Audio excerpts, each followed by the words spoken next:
Muy buenas noches, amigos y amigas. Esta es la edición estelar de Costa Rica Noticias. Un gusto que nos esté acompañando. Yo soy Randall Vega y estoy con la periodista Ana Marta Arce esta noche. Ana, buenas noches. Muy buenas noches, Randall. Y amigos televidentes, vamos de inmediato a hacer un repaso por nuestros titulares.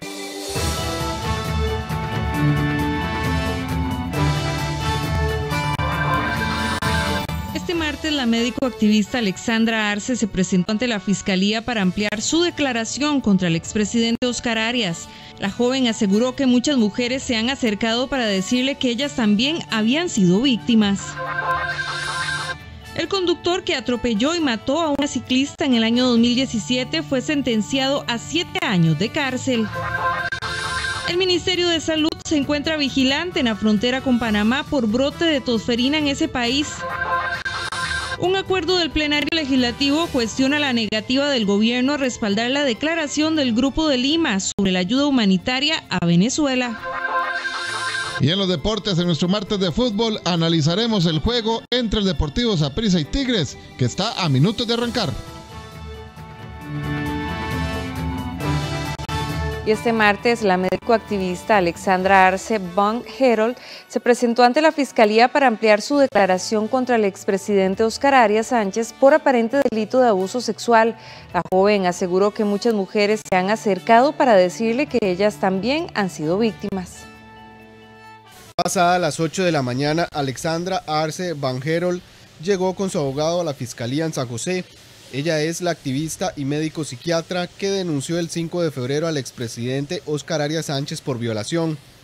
El semanario Universidad publicó ese día el testimonio de ella, donde aseguró que mientras realizaba gestiones con el exmandatario para una fundación sobre el desarme nuclear, Arias le tocó un pecho y luego le introdujo los dedos, lo cual ocurrió en el año 2014. Al salir de la Fiscalía, ella brindó breves declaraciones, donde dijo que se le han acercado muchas mujeres supuestas víctimas de Arias Sánchez. Es difícil para mí poner en palabras lo que yo siento. El sentimiento que más prevalece es agradecimiento hacia el Ministerio Público, en quien confío plenamente, en mi abogado Rodrigo Rosales, quien me ha asesorado sobre este proceso en el que me encuentro, y a mis allegados, quienes han estado conmigo, pero en general a todas las personas que han creído en mí. Yo pensé que estaba tan sola, pero veo que no. Ella me ha buscado otras mujeres que dicen haber sido abusadas por Óscar Arias, pero no se atreven. Dijo que luego de lo ocurrido su familia ha sufrido mucho. Pero es que la verdadera fuerza y valentía la adquiero de mis pacientes, de personas que han sido abusadas, quienes a veces ellas de verdad sí están solas. A veces solo somos el equipo tratante y ellas son mucho más valientes que yo. Como psiquiatra yo he acompañado en mi consulta a muchas víctimas, pero desgraciadamente ahora la violada fui yo. Pasé tanto tiempo sintiéndome frustrada porque pensaba que no había nada que pudiera hacer, era tan frustrante. Vi a mi familia afectada por esto. Y lo último que vivió mi papá, esto fue lo último que vivió mi papá, quien se deprimió y murió 11 meses después. Pero por lo menos yo sé que él estaría orgulloso de mí. El abogado Rodrigo Rosales indicó que se trata de una ampliación de la declaración que ella ya había brindado cuando interpuso la denuncia. El Ministerio Público ha citado a Alexandra a los efectos de que haga una ampliación y esa ha sido la naturaleza de la diligencia. Nosotros respetamos las garantías procesales, constitucionales y de los convenios internacionales para unos y para otros. Y como decía Benito Juárez, el respeto al derecho ajeno es la paz y mantendremos este proceso como un proceso plagado de derechos y así me manejaré mientras sea el representante legal de doña Alexandra. ¿Era la ampliación entonces de la denuncia inicial? Efectivamente, una ampliación de la denuncia con algunos puntos que no habían quedado claros, que el Ministerio Público tenía interés en que doña Alexandra los aclarara. Ya hay 2 denuncias penales interpuestas contra el expresidente y se suman otras 6 denuncias públicamente de mujeres que han dicho que fueron víctimas aparentemente de abuso sexual por parte del expresidente. En los últimos 10 años se presentaron 19 denuncias contra sacerdotes relacionadas con abusos sexuales, solo en la Arquidiócesis de San José. La expulsión de Mauricio Víquez del estado clerical no es la primera que se presenta en la Arquidiócesis de San José. En los últimos 10 años se presentaron 19 denuncias contra sacerdotes por abusos sexuales, solo en la Arquidiócesis de San José. Según el vocero de la Curia Metropolitana, Jason Granados, de esos casos, 7 recibieron la expulsión clerical, 1 fue impedido de ciertas funciones, 5 esperan la resolución en la Congregación de la Fe, 3 siguen en investigación, 1 fue desestimado por Roma y 1 archivado por la muerte del sacerdote denunciado. En el caso de Mauricio Víquez, el Vaticano impuso la pena perpetua y expiatoria de expulsión del estado clerical. Bueno, ya no es sacerdote, ¿verdad? Entonces él no, por parte de nosotros no sabemos dónde está. La arquidiócesis ha sido muy clara más bien en el llamado que se entrega a las autoridades, en que dé la cara, que se haga justicia. Por supuesto que no sabemos dónde se encuentra y efectivamente él tiene 60 días para hacer la apelación correspondiente, pero ya la tiene que hacer en Roma, ya no la tiene que hacer acá, ya aquí el proceso está concluido. Si en 60 días él no presenta ningún tipo de apelación ante la doctrina, ante la Congregación de la Doctrina de la Fe, esa sentencia queda firme. Si Mauricio Víquez quiere apelar, debe hacerlo en los próximos 60 días ante la Doctrina de la Fe, en Roma. De lo contrario, la sentencia quedará en firme. Por otro lado, en la Curia rechazan que Víquez huyó del país luego de conocer los hechos señalados en su expediente. En diciembre a Mauricio se le da a conocer, el 13 de diciembre se le leyeron los hechos. Aquí es importante porque se ha especulado mucho de que la iglesia alertó a Mauricio para que saliera del país. La denuncia penal se impuso por parte de la víctima el 2 de octubre y Mauricio salió del país el 7 de enero. Para poder enviar los documentos a Roma y que se diera la resolución que conocemos el día de hoy, él tenía derecho de saber de qué se le estaba acusando. Entonces al abogado que se le asignó se le leyeron los hechos el 13 de diciembre, 2 meses después de la denuncia penal, y 1 mes después él sale del país.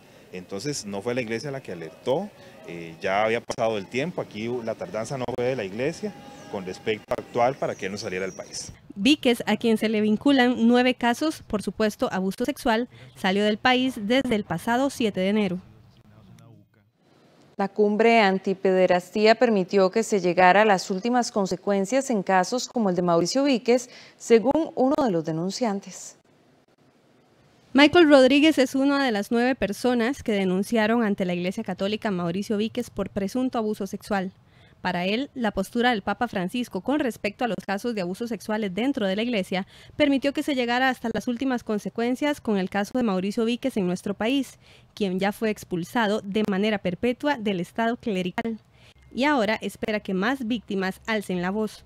Michael dijo estar a las órdenes del Ministerio Público para brindar su testimonio sobre el caso de otro joven que aún no prescribe. Michael dijo estar a las órdenes del Ministerio Público para brindar su testimonio.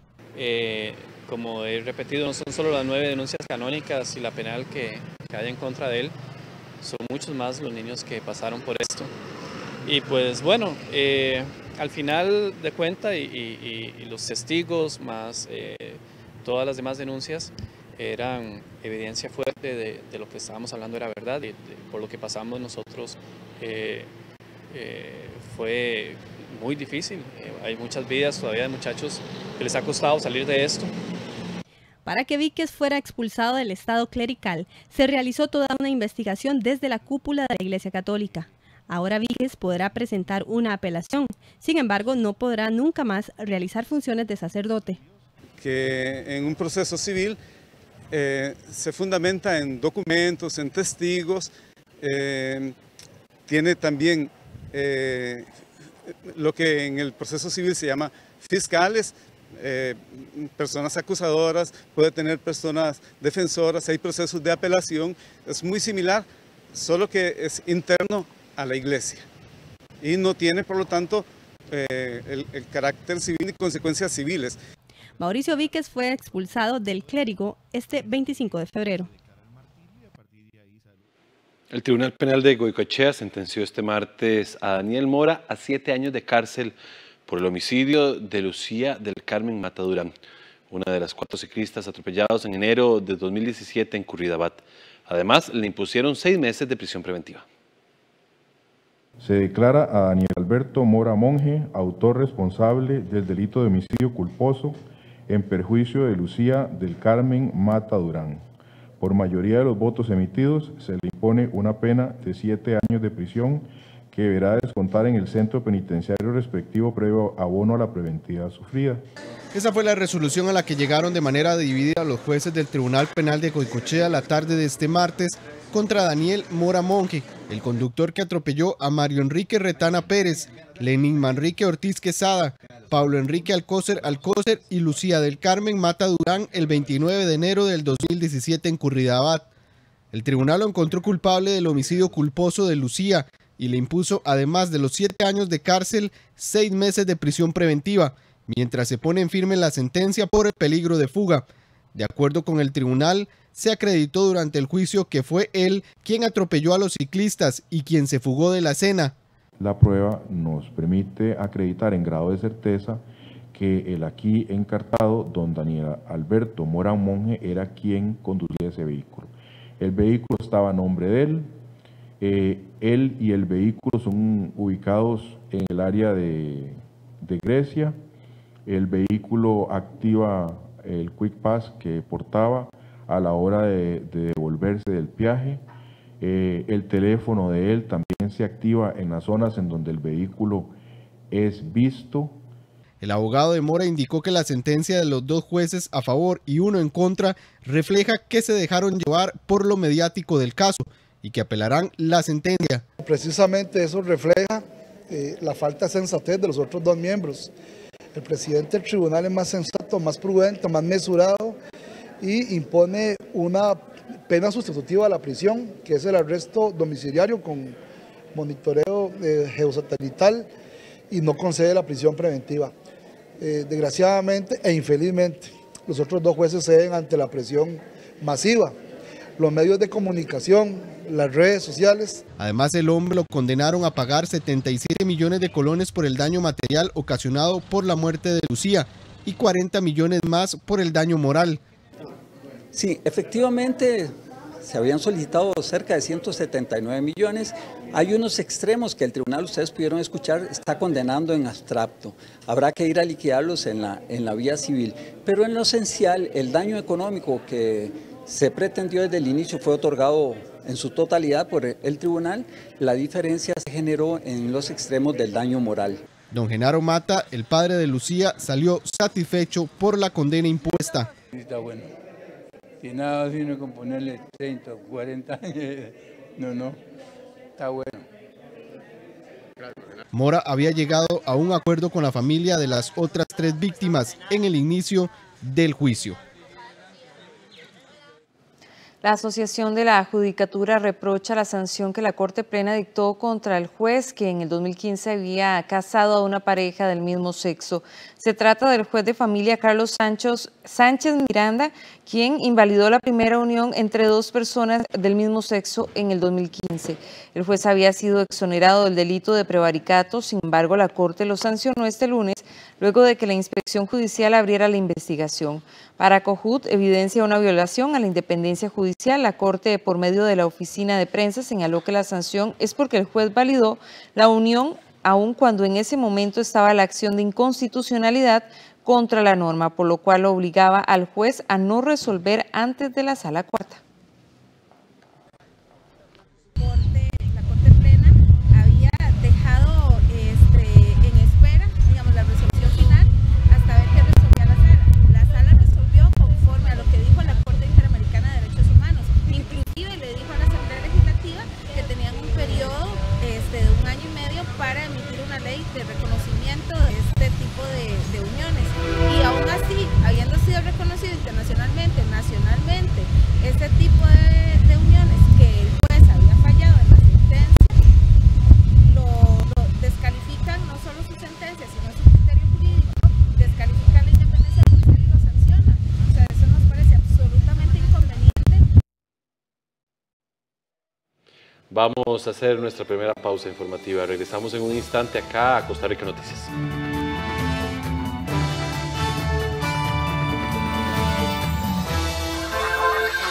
El Ministerio Ministerio de Salud se encuentra vigilante en la frontera con Panamá por brote de tosferina en ese país. Una emergencia se presenta en cualquier momento del día, la noche o la madrugada. Es una situación de enfermedad o accidente grave que compromete la vida de las personas. Y la atención médica es vital. Lo cierto es que las personas son atendidas por su gravedad y no por la hora en que llegan. Por eso, es importante disponer de un orden en la atención.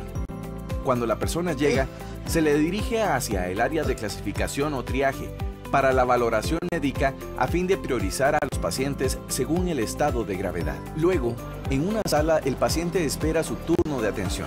Algunos sentirán que se alarga el tiempo de espera, pero antes de reclamar, recuerde que los pacientes críticos llegarán en cualquier momento y siempre van primero. Los servicios de emergencias son para emergencias. Úselos correctamente.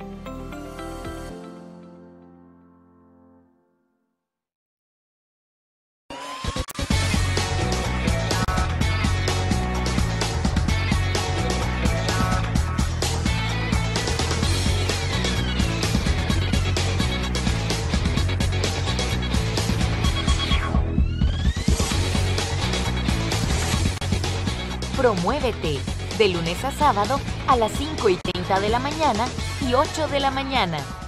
Solo en 13, Costa Rica Televisión. Cada empresa tiene diferentes necesidades, pero todas tienen la visión de ser más grandes. Con el apoyo adecuado, usted puede tener el capital que necesita para seguir creciendo y dirigirse al éxito. Aproveche esta oportunidad para impulsar su negocio con los créditos a la medida del Sistema de Banca para el Desarrollo, disponibles en el BCR. Solicítelo ya al 2211-1155. Somos el Banco de Costa Rica. El Reportero.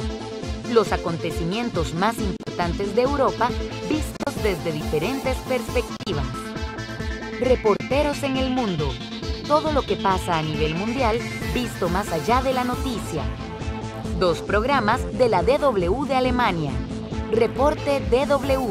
A partir de este domingo a la 1 de la tarde. Solo en 13. Costa Rica Televisión. Vamos a ver cómo se va a comportar el dólar el día de mañana en los bancos en nuestro país. La compra está en 605 colones con 35 céntimos y la venta nos la encontraremos mañana en la mañana en 611 colones con 66 céntimos.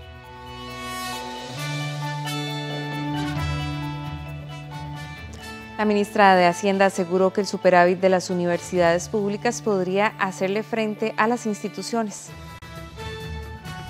La ministra de Hacienda, Rocío Aguilar, aseguró que las universidades públicas deben ajustarse a las reglas sobre empleo público, inversión de recursos y remuneraciones.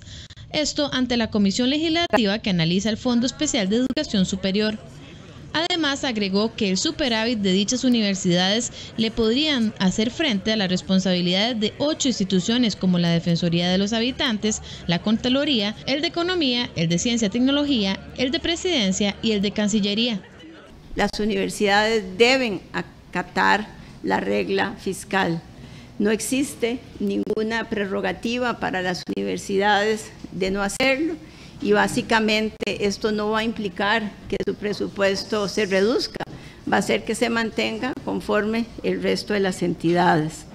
Me parece que además el porcentaje quedó anclado desde hace muchos años en cuanto a cuál es el porcentaje que recibe la Universidad de Costa Rica. El rector de la Universidad de Costa Rica, Henning Jensen, aseguró que las proyecciones lineales parten de supuestos. Es decir, que las universidades públicas verán agotadas todas sus posibilidades de maniobra porque sus presupuestos serán consumidos por sus obligaciones financieras, entre ellas, por ejemplo, las obligaciones salariales y los empréstitos adoptados. Supondría que estas instituciones permanecerían estáticas y pasivas ante el acontecer que les compete. Recordemos que en la Asamblea Legislativa se tramita un proyecto de ley para regular los montos y la forma de ejecución del FES por parte de las universidades públicas.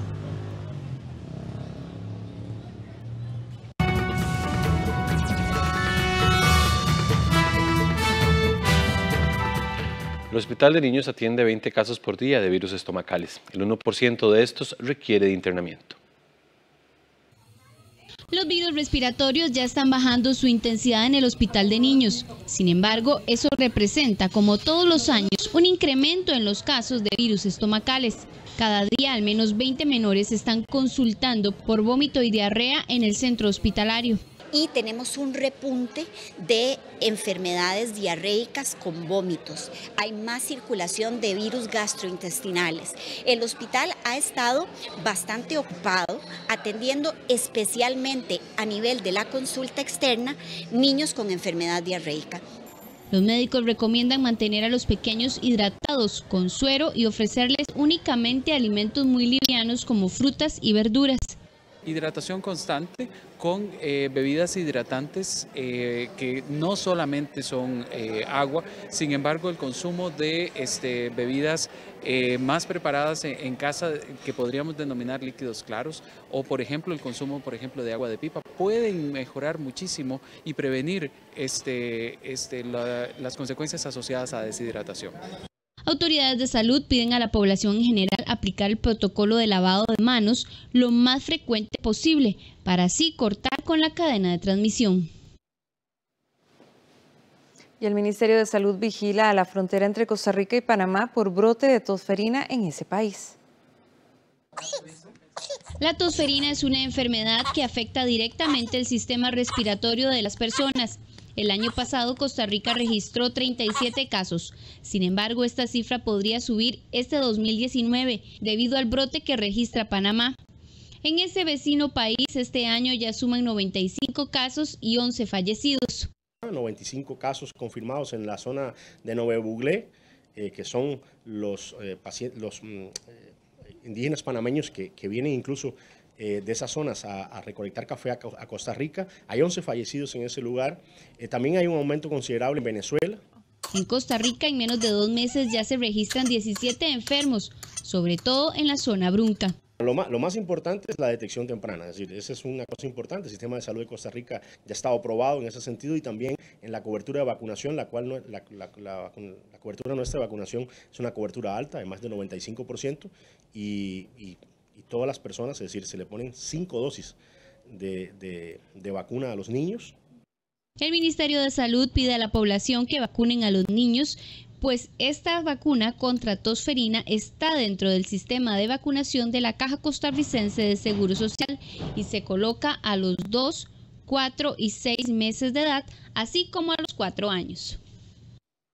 El Hospital Calderón Guardia requiere sangre O positivo y O negativo ante la baja de reservas. En la entidad señalan que la donación de sangre voluntaria es necesaria para cubrir todas las emergencias, cirugías, procedimientos médicos y quirúrgicos por accidentes de tránsito y otro tipo de situaciones como pacientes oncológicos o trasplantes. El horario de atención es de 7 de la mañana a 2:30 de la tarde en las instalaciones del Banco de Sangre, ubicadas en el laboratorio clínico. Esto es en el segundo piso de la Torre Norte, contiguo a la farmacia central de este centro médico. Entre los requisitos para donar sangre se encuentran tener entre 18 y 65 años, pesar mínimo 50 kilos, hacer un desayuno ligero que no incluya lácteos ni grasas y encontrarse en buen estado de salud.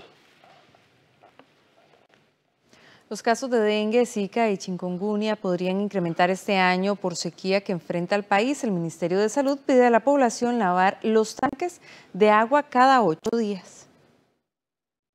Desde hace 2 años, Costa Rica ha mantenido en mínimo los casos de dengue, zika y chikungunya. Sin embargo, este año podría registrarse un repunte por 2 razones.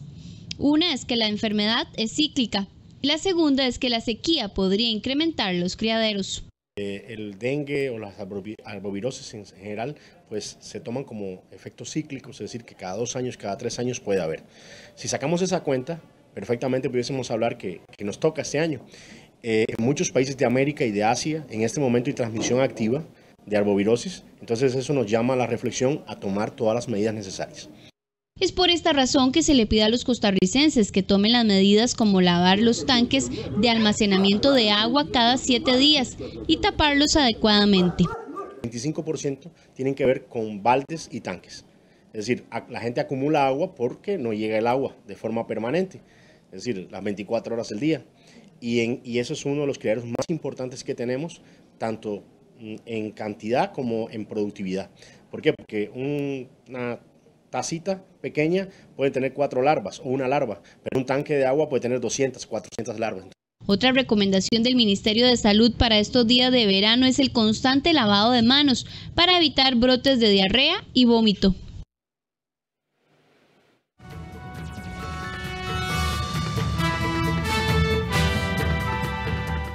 La exministra María Fulmen será la embajadora de Costa Rica en Colombia. María Fulmen es la nueva embajadora de Costa Rica en Colombia. Esto a casi 2 meses de haber renunciado a su cargo como ministra de Desarrollo Humano e Inclusión Social por el atraso en el pago de ayudas sociales que afectó a más de 200.000 beneficiarios de las becas de Avancemos y de la Red de Cuido.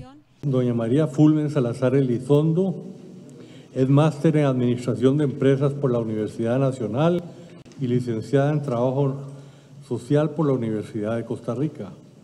Fue ministra de Desarrollo Humano e Inclusión Social y viceministra de Unidades Especializadas y Programas Preventivos del Ministerio de Seguridad Pública y Policía. Se le consultó al ministro de la Presidencia, Rodolfo Pisa, el porqué de la designación de Fulmen en la Embajada de Colombia. Si el pasado mes de enero el presidente Alvarado aseguraba que a esta se le había acabado el ciclo dentro del Poder Ejecutivo. Lo dijo el presidente de la República ante 3 preguntas ese mismo día. Dijo que él consideraba que su tarea como ministra había acabado, pero que él le gustaría contar con la mejor gente en los distintos campos, en otros puestos o en otras tareas, fundamentalmente porque se le preguntó específicamente sobre ese tema. Además, Casa Presidencial anunció la designación de Olger González Espinosa como embajador alterno ante la OEA, a Max Valverde Soto en la UNESCO y a Armando Vargas como embajador de la Mancomunidad de Australia.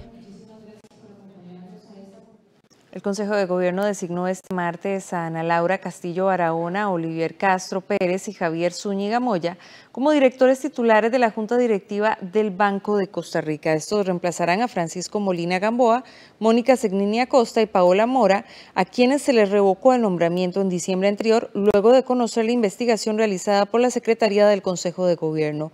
Además, durante la conferencia de prensa de este martes, la ministra de Comunicación, Nancy Marín, hizo un llamado a las personas interesadas a formar parte del Consejo Directo del ICE a presentar su currículum.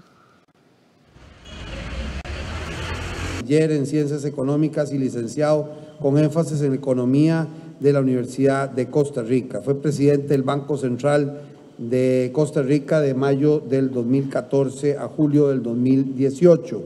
También directivo de esta entidad entre el año 2006 y 2014. Tiene experiencia como gerente, director, superintendente y auditor. El canciller Manuel Ventura defendió este martes la participación del encargado de negocios de Costa Rica en Colombia, Alexis Coto, en la reunión del Grupo de Lima, donde también aseguró que el presidente Carlos Alvarado fue quien dio la instrucción de no sumarse a la declaración sobre Venezuela.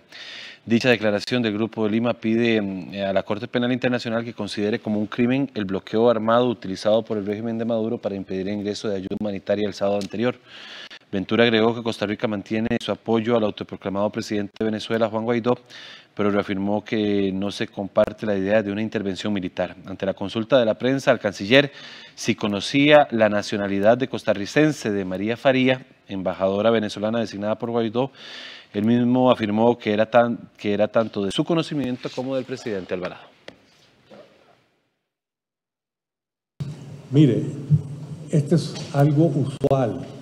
No siempre van los cancilleres, muchas veces van los embajadores o encargados de negocios.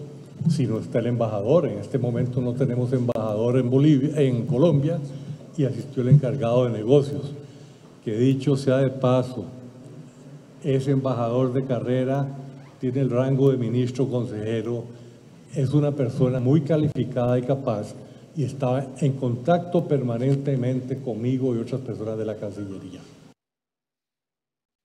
Hacemos una nueva pausa, enseguida regresamos con más información.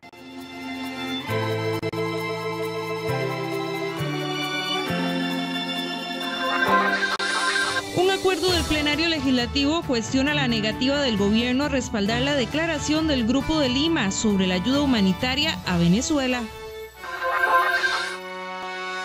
Cada empresa tiene diferentes necesidades, pero todas tienen la visión de ser más grandes. Con el apoyo adecuado, usted puede tener el capital que necesita para seguir creciendo y dirigirse al éxito. Aproveche esta oportunidad para impulsar su negocio con los créditos a la medida del Sistema de Banca para el Desarrollo, disponibles en el BCR. Solicítelo ya al 2211 1155. Somos el Banco de Costa Rica. ¿Qué ocurre cuando la información no es confiable? TV Morfosis. Periodistas y comunicadores internacionales reunidos para discutir los desafíos que impone erradicar la desinformación en los nuevos ecosistemas mediáticos. TV Morfosis. Periodismo en la era de la posverdad. Costa Rica, sede de la quinta Conferencia Latinoamericana de Saneamiento de Agua, un espacio en el que podrá conocer tendencias, tecnologías y experiencias junto a especialistas nacionales e internacionales. También podrás disfrutar la Expo Agua y Saneamiento, abierta para todas las personas. Medio Ambiente, Salud y Derechos Humanos en Latinosan 2019. Inscríbase en www.latinosan2019cr.com. Organiza. 15, a lo mucho. Ese es mi límite. La subasta empieza en 10.000 libras. ¿Alguien ofrece 10.000 libras? 25. ¿Le contaste a Loxley sobre mi proyecto de casas? ¿Por qué? Porque apostó contra mí. Subió el precio. La situación es incómoda. Hiciste lo correcto, Arthur. ¡Oye! ¡Policía! ¡Policía! Mr. Selfridge. Todos los jueves a las 9 de la noche. Solo en 13. Costa Rica Televisión. Analistas políticos consideran que el presidente de la República ha ido cambiando el discurso con respecto a la situación que vive Venezuela y luego de que el gobierno se abstuviera de firmar las declaraciones del Grupo de Lima. Según manifestó Pablo Barahona, la situación de la semana anterior con María Faría, embajadora de Venezuela en Costa Rica por parte de Juan Guaidó, pudo crear molestias con el gobierno y generar que se tomara esta decisión. Precisamente el canciller de la República, Manuel Ventura, no participó de la reunión del Grupo de Lima el martes y en su lugar fue el encargado de negocios de Costa Rica en Colombia. En la frontera con Colombia, como fue el caso del puente. Y ahora ciertamente le bajan completamente el volumen. Yo me sumo porque lo que dice Carlos, insisto, y don Vladimir en esto me va a entender muy bien también, entre los embajadores, digamos, hay una cierta de camaradería y se genera una confianza que es muy, muy importante, un poco esa diplomacia de pasillos que es fundamental para poder hacer lo que decía Carlos, que es cambiar una declaración en algún momento. El diputado Hoppelman asegura hacer frente de presiones por parte de los dueños de polígonos.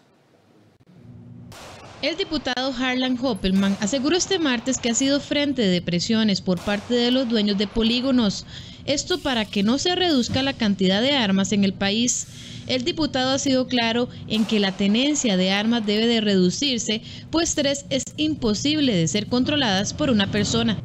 Reunías desde el año pasado, unos meses, con alguna gente de polígonos de tiro, gente civiles, bueno, no representando a una empresa, organización, tal vez sí la organización de tiro, y ellos nos decían que para ellos es muy bueno el deporte, tenerlas, y les gusta. Pues sí, estamos bien, no hemos hablado nunca de que se quite.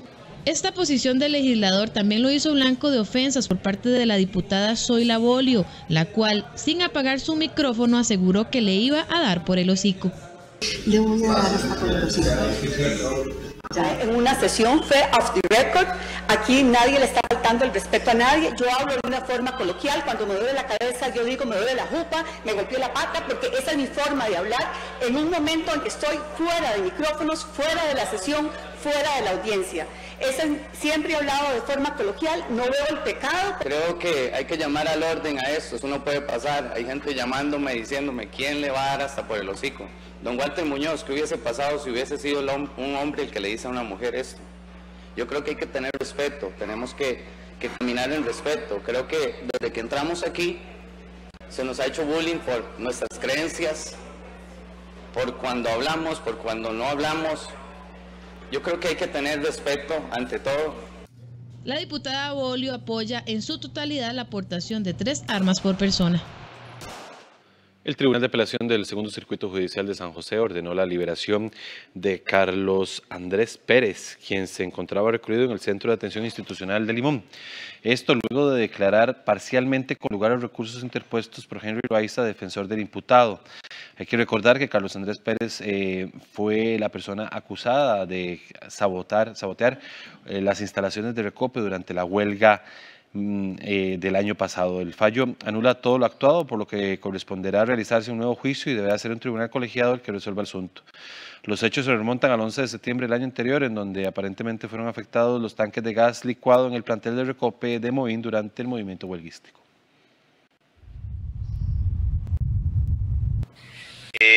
Muy feliz, la verdad lo que queríamos se logró, que era efectivamente ordenarse el reenvío, ordenar un nuevo juicio. Cuestiones para explicar y que me puedan entender, se anuló todo lo actuado, también ordenó el Tribunal de Apelaciones que tenía que ser un tribunal colegiado el que resuelva el asunto, ya es una cuestión de pena. Es hora de ir a una pausa informativa. Volvemos en un instante aquí a Costa Rica Noticias.